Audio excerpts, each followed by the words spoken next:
Bonjour. Pourquoi faire une dictée? Quelle idée saugrenue! Combien d'entre nous avons été traumatisés par des zéros à répétition, des séances de recopie ou des remarques courroucées de nos parents? Comment peut-on prendre plaisir à faire une dictée? À première vue, impossible. Et pourtant, en y réfléchissant, il est peut-être possible d'envisager la chose sous un autre angle, celui du jeu, du défi que l'on se lance. D'aucuns se mettent au défi de terminer un marathon. Alors pourquoi pas une dictée, une sorte de marathon des mots, braver les pièges, les obstacles, mot après mot, phrase après phrase. Et puis viendra l'heure de la correction. Et à l'instar du marathonien dont la première question est « Quel est mon temps ?», les participants, encore fatigués par l'effort de concentration, se demanderont « Combien ai-je fait de fautes ?» Mais là, nulle punition, nulle remarque, nul commentaire, seulement la joie d'avoir participé et la motivation de faire encore mieux l'année prochaine. Apprendre par le jeu, voilà une belle philosophie, le Graal des enseignants du XXIe siècle. Donner envie aux enfants d'apprendre, de progresser, envie d'avoir envie. L'initiative de la grande dictée à Montreux est née d'un constat clair. L'orthographe et les mots, qui sont des enjeux essentiels pour chacun d'entre nous, peut être un jeu.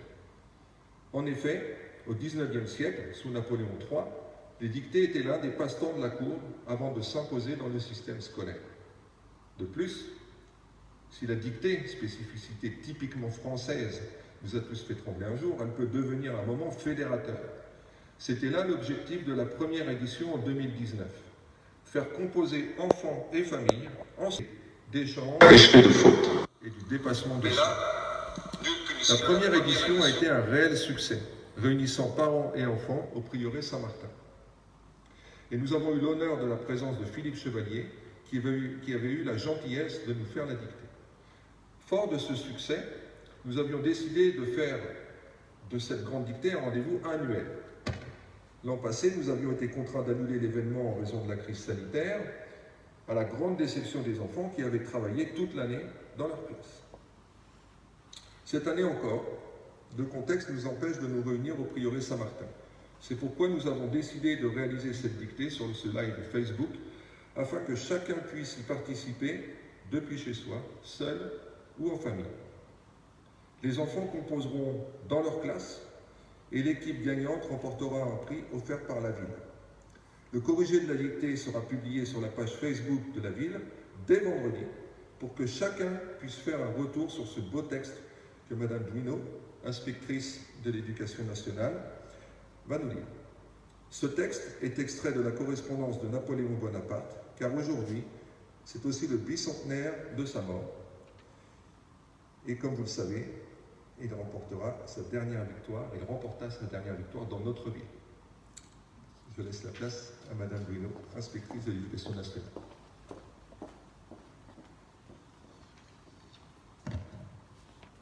Bonjour à tous. Donc, troisième année de la grande dictée qui a réuni parents et élèves. Les enfants ont pu s'entraîner grâce à leurs enseignants durant toute l'année et certaines familles ont pu également, on va dire, bénéficier d'un entraînement au mois de mars. À cette occasion, je souhaiterais remercier un membre de mon équipe parce qu'elle œuvre, on va dire, quotidiennement pour cette orthographe. J'aimerais remercier Madame Garpiel pour son investissement dans cette, on va dire, opération. Les adultes écriront bien entendu la dictée entièrement. Quant aux enfants, ils n'auront qu'une partie de cette dictée que je vais vous lire une première fois entièrement afin que tout le monde s'imprègne du texte, puis je relirai ce texte de manière parcellaire pour les enfants et par groupe de mots. Selon effectivement ce contexte, il ne sera absolument pas possible de répondre à toutes vos questions. Donc, je vais essayer de faire de mon mieux pour que tout le monde puisse œuvrer en ce sens. Le texte proposé est un extrait de la correspondance de l'empereur. C'est une lettre écrite le 17 juillet 1808 dans laquelle il est demandé à son bibliothécaire, M. Barbier, de lui constituer une bibliothèque portative. Je vais donc vous lire une première fois le texte de la dictée de ce jour. L'empereur désire se former une bibliothèque portative d'1 millier de volumes, imprimés en beaux caractères. L'intention de Sa Majesté est de faire imprimer ces ouvrages pour son usage particulier, sans marge, pour un point perdre de place.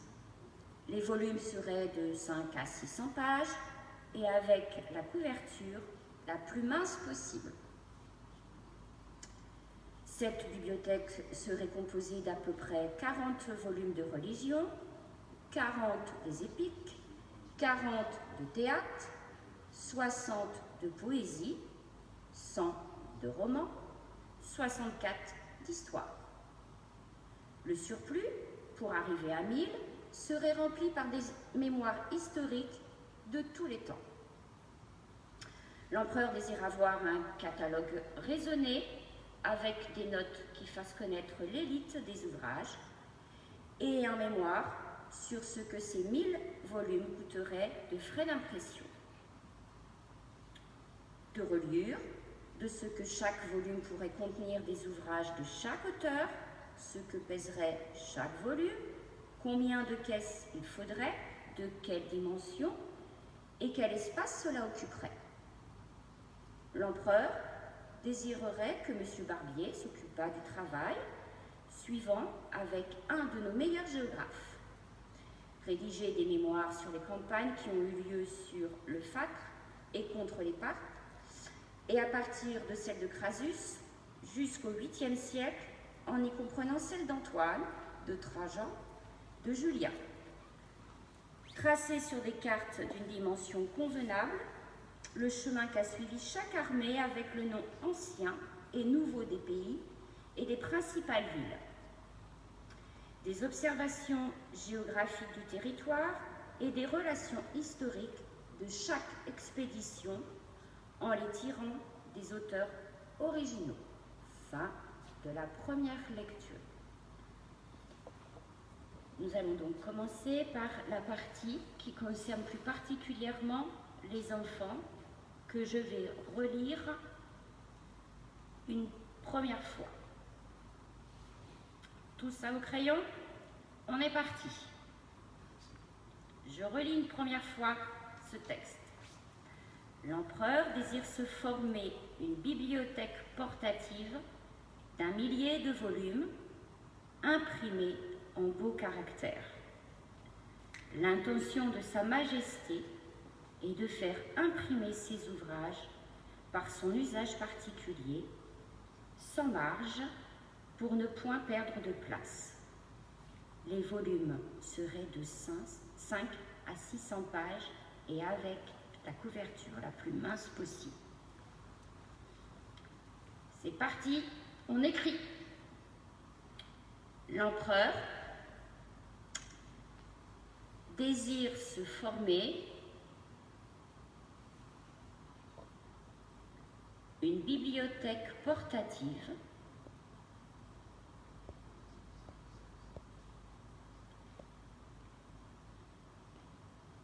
d'1 millier de volumes.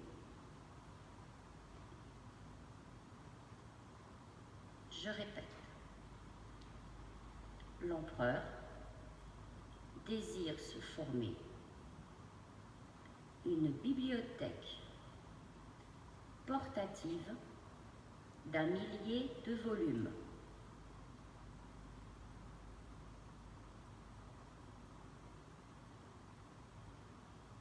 Imprimés en beaux caractères.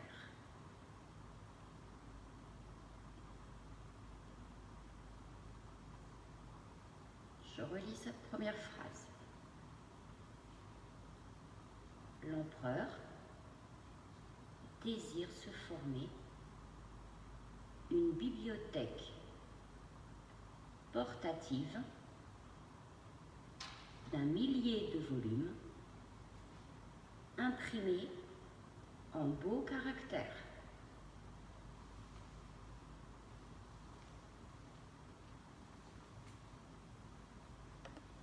phrase suivante. L'intention de Sa Majesté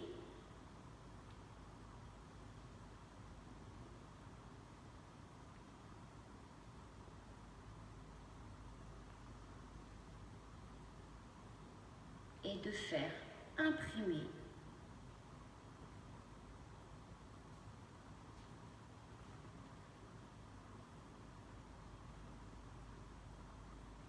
ces ouvrages pour un usage particulier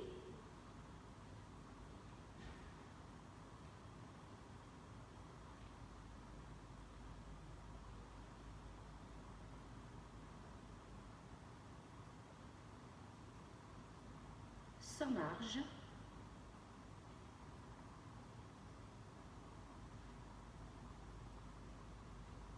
pour ne point perdre de place.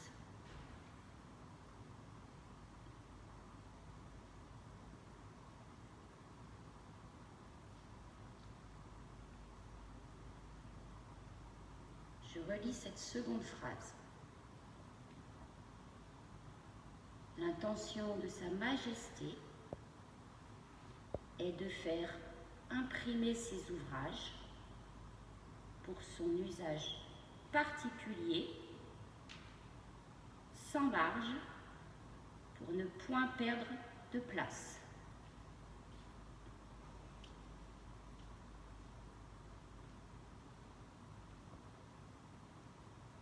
Les volumes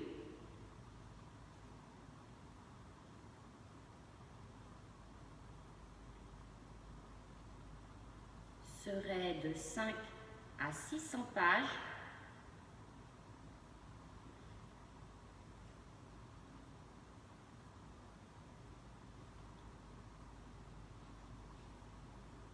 et avec la couverture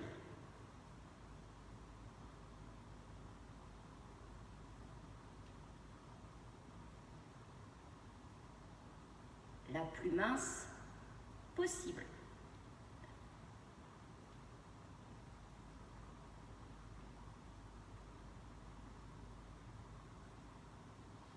Je relis cette dernière phrase pour les enfants. Les volumes seraient de 5 à 600 pages et avec la couverture la plus mince possible. Pour les enfants, c'est terminé. Je vais relire une dernière fois ce texte. L'empereur désire se former une bibliothèque portative d'1 millier de volumes imprimés en beaux caractères. L'intention de Sa Majesté est de faire imprimer ces ouvrages pour son usage particulier, sans marge, pour ne point perdre de place. Les volumes seraient de 5 à 600 pages et avec la couverture la plus mince possible.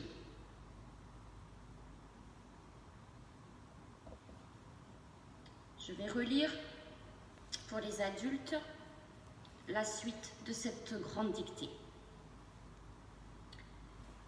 Cette bibliothèque serait composée d'à peu près 40 volumes de religion, 40 des épiques, 40 de théâtre, 60 de poésie, 100 de romans, 64 d'histoire.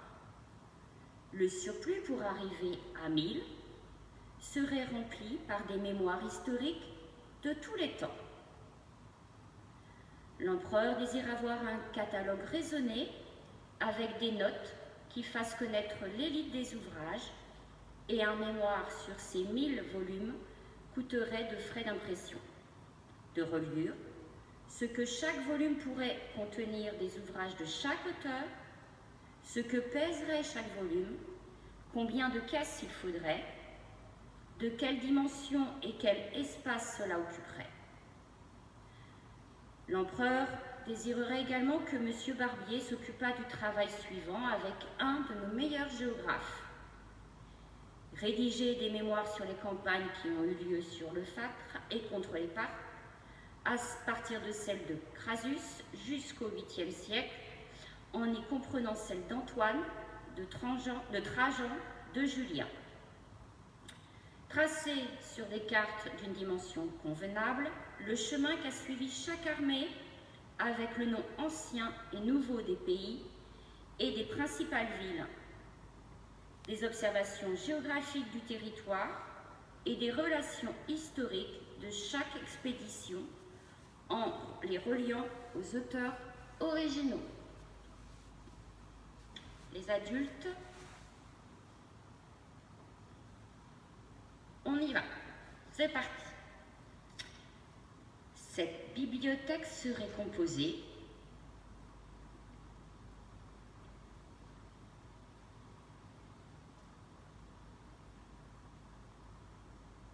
d'à peu près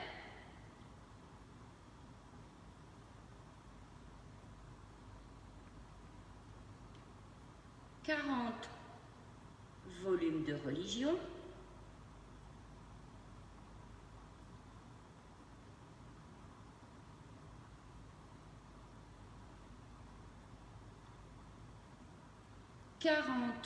des épiques,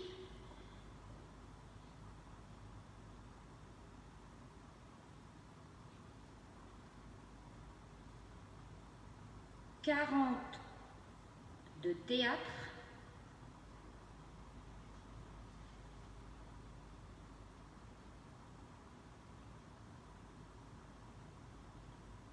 60 de poésie,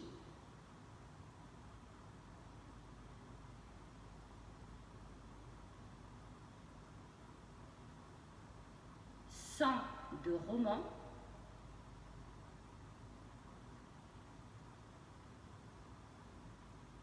64 d'histoire.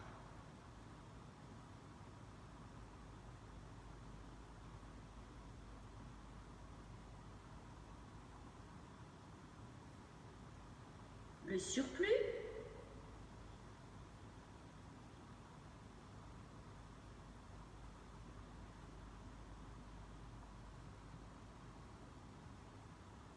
pour arriver à 1000,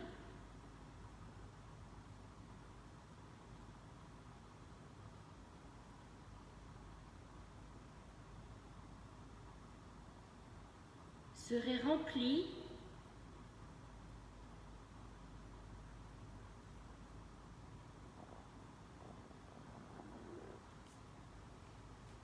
par des mémoires historiques de tous les temps, par des mémoires historiques de tous les temps.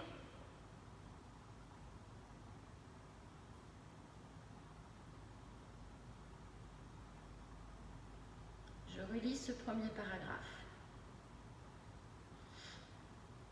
Cette bibliothèque serait composée d'à peu près 40 volumes de religion, 40 des épiques, 40 de théâtre,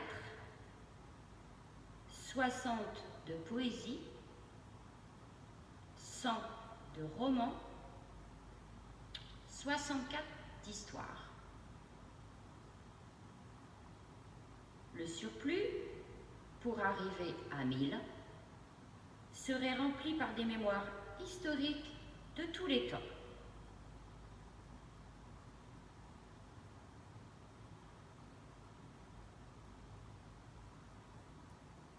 On poursuit.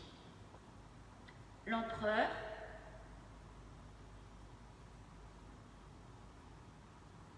désire avoir un catalogue raisonné.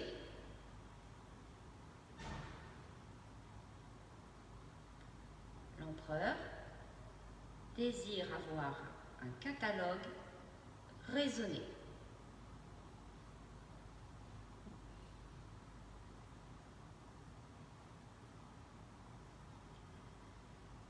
Avec des notes,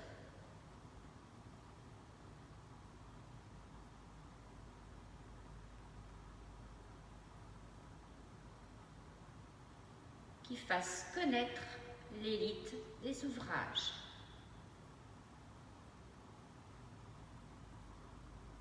avec des notes qui fassent connaître l'élite des ouvrages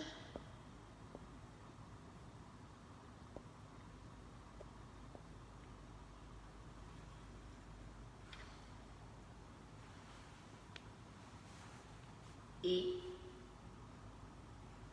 un mémoire sur ce que ces 1000 volumes coûteraient de frais d'impression et un mémoire sur ce que ces 1000 volumes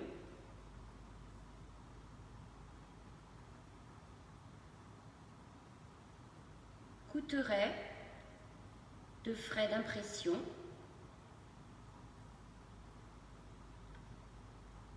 de reliure,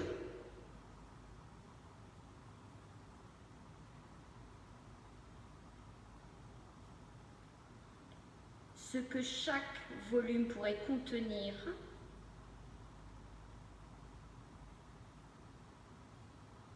ce que chaque volume pourrait contenir, des ouvrages de chaque auteur.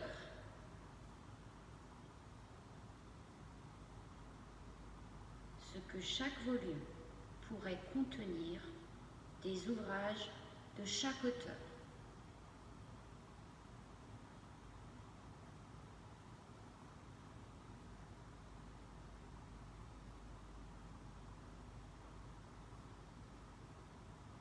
Ce que pèserait chaque volume,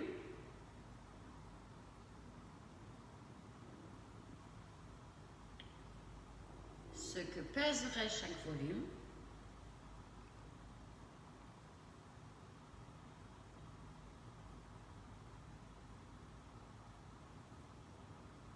combien de caisses il faudrait,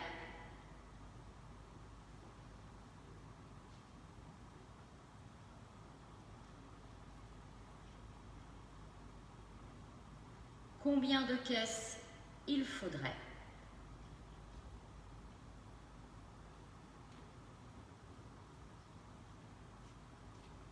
et quel espace cela occuperait.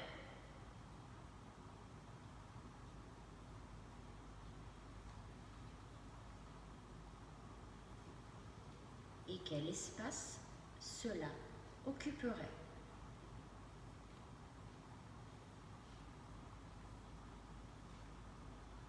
Je relis l'ensemble de ce deuxième paragraphe.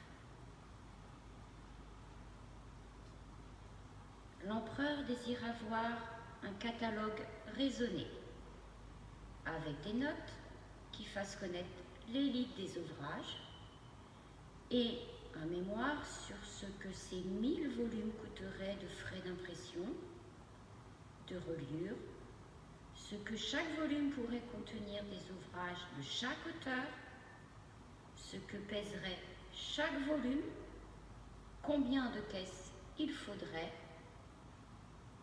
de quelle dimension et quel espace cela occuperait. Courage, il ne reste plus qu'un seul paragraphe.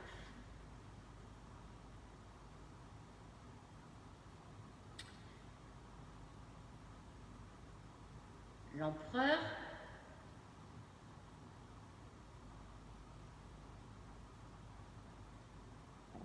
désirerait également que M. Barbier s'occupât du travail. L'empereur désirerait également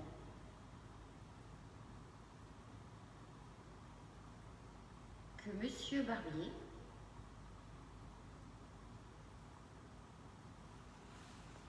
s'occupa du travail suivant.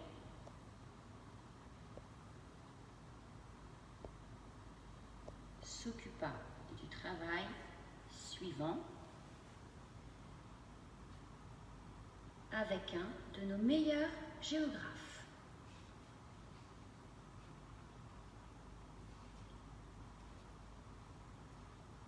Avec un de nos meilleurs géographes.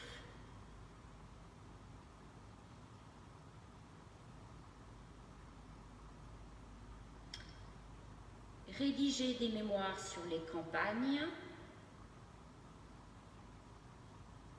Rédiger des mémoires sur les campagnes.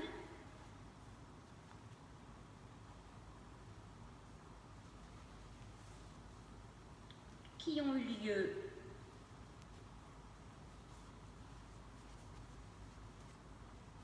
sur l'Euphrate,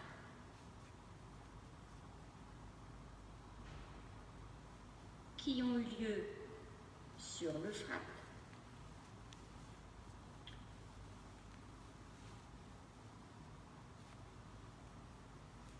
et contre les Parthes,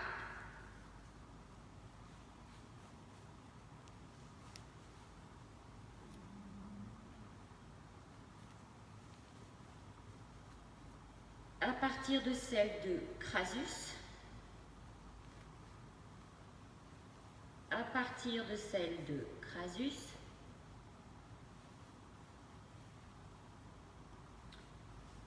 jusqu'au 8e siècle.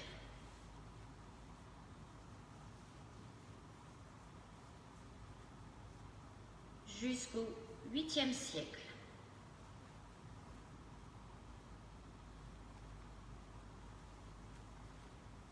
En y comprenant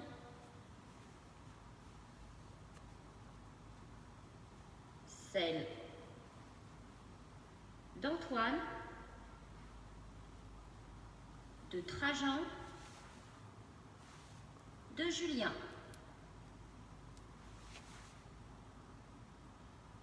En y comprenant celle d'Antoine, de Trajan, de Julien,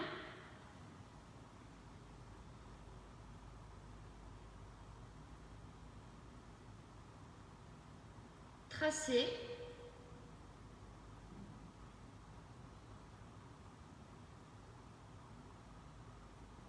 sur des cartes d'une dimension convenable, tracé sur des cartes d'une dimension convenable,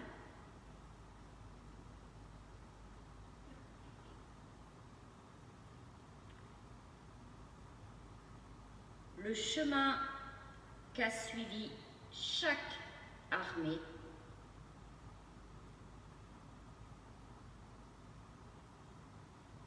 le chemin qu'a suivi chaque armée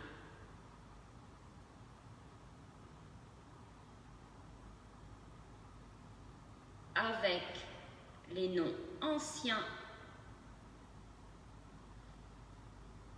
avec les noms anciens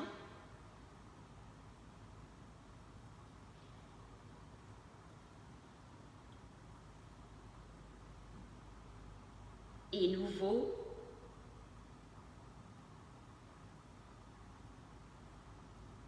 des pays et des principales villes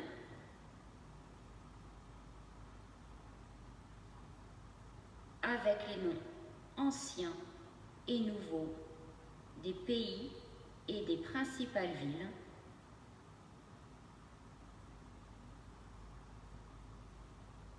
des observations géographiques du territoire, des observations géographiques du territoire,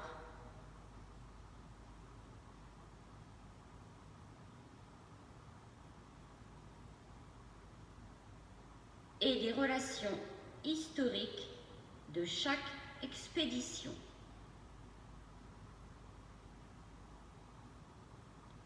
Et des relations historiques de chaque expédition en les tirant des auteurs originaux. En les tirant des auteurs originaux. Et comme on dit dans nos classes, point final. Je vais relire cette partie destinée plus particulièrement aux adultes.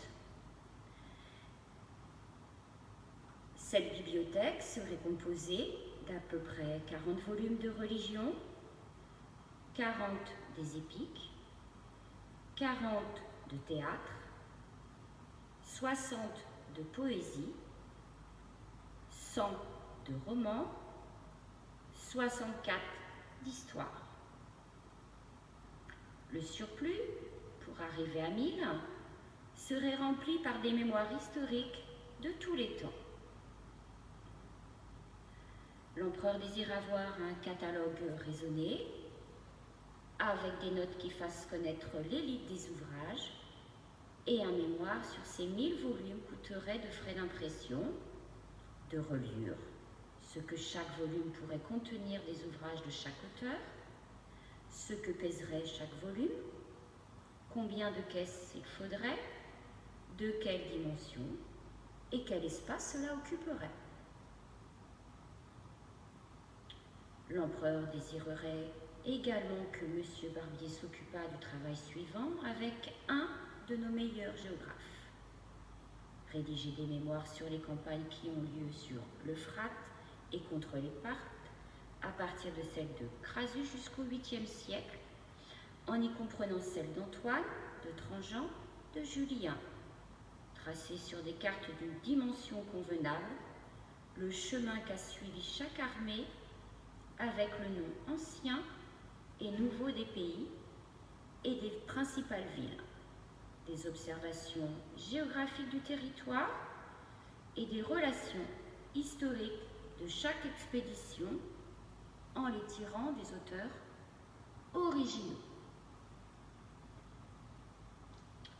Pour clôturer cette grande dictée, je souhaite vous remercier tous de votre participation, malgré ce contexte, on va dire, sanitaire. Je remercie encore une fois vraiment les enseignants, Madame Garpiel, la municipalité de nous avoir permis cette opération, et je vous souhaite bonne chance aussi aux élèves qui composeront demain, et je vous dis à très bientôt pour les résultats. Bonne journée à tous.